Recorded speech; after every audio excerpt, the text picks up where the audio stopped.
Hi, thank you for being here for my final speech.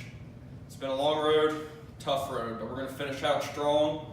We're going to learn about the history of the tobacco plant.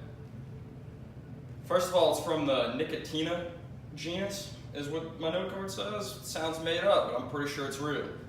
And it's the same family as a poison found in the Americas called nightshade that should have probably been a red flag for tobacco use because it's poisonous, but they went ahead and did all kinds of stuff with it anyway.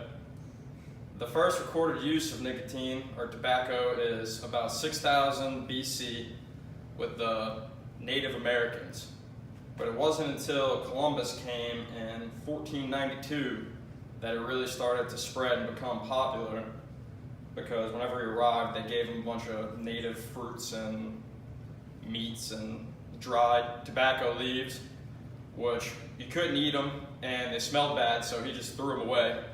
But eventually he noticed how much the Native Americans appreciated the tobacco and used it for trade and currency and this and that, so it became more relevant and the European countries would trade with it and started to gather it.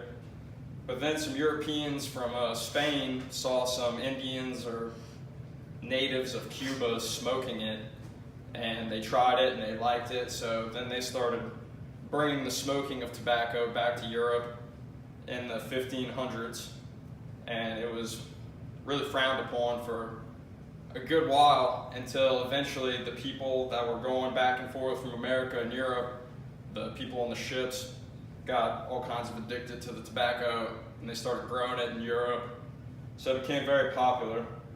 And then at one point in 1571, a guy named Nicholas Menendez was a doctor, and he said it could cure up to 36 different medical conditions, which, as we know now, is very not true, and a lot of people probably died because of that.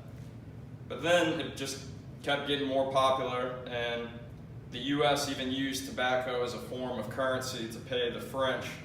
During the Revolutionary War, we needed backing from the French, and a way to pay them without actually having money, we used tobacco.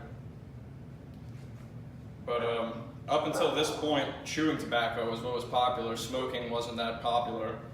But then in 1881, a cigarette machine was invented, and it got much more popular. And then once it got more popular, during the Great World Wars, cigarette companies would send thousands and millions and just an infinite supply of cigarettes to the soldiers, who they would get as part of their rations. They would get cigarettes for free, and the cigarette companies knew that it was all fine because when the wars ended, they had thousands and thousands and thousands of loyal customers. But up until that point, still no one really understood the health issues involved with the tobacco. Then in 1965, the US Surgeon General finally confirmed that tobacco definitely causes cancer, and they started restricting advertisements. But it hasn't really seemed to matter, because to this day, about 5,400 young Americans or young people in the world begin smoking every day, and only 6.2% of all smokers in the world will quit on a yearly basis. It is estimated by the end of the 21st century up to 1 billion people will have died from tobacco-related issues. Well, this is our last speech. Thank y'all for listening to me. It was lovely. Thank you.